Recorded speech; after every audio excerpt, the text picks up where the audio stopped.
ओए होए होए होए होए होए, कितनी ही बेदर्दी से कुचल दिया अपनी ही मालकिन को, जिसने सारी उम्र पाला, जिसने सिखाया, उसी को निगल लिया।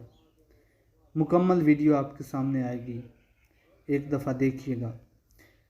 सुना था कि जानवरों में बहुत वफा पाई जाती है, और ये किस्से बहुत बहुत बड़े बड़े लोगों से सुने थे, और बहुत बहुत लोग बड़ी बहादुरी से ये कहते हैं कि जानवर बड़े वफ़ादार होते हैं। ये हकीकत है कि जानवर बहुत वफ़ादार होते हैं, लेकिन इनमें अक्ल थोड़ा सा भी नहीं होता। एक दफ़ा उसे निगल लिया, फिर ऐसे बाद में निकली कि जैसे वो ज़िंदा होगी।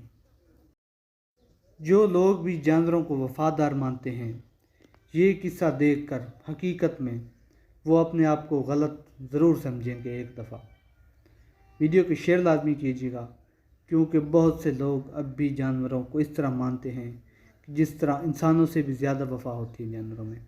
हरगिज़ ऐसा नहीं है। शेयर ज़रूर कीजिएगा।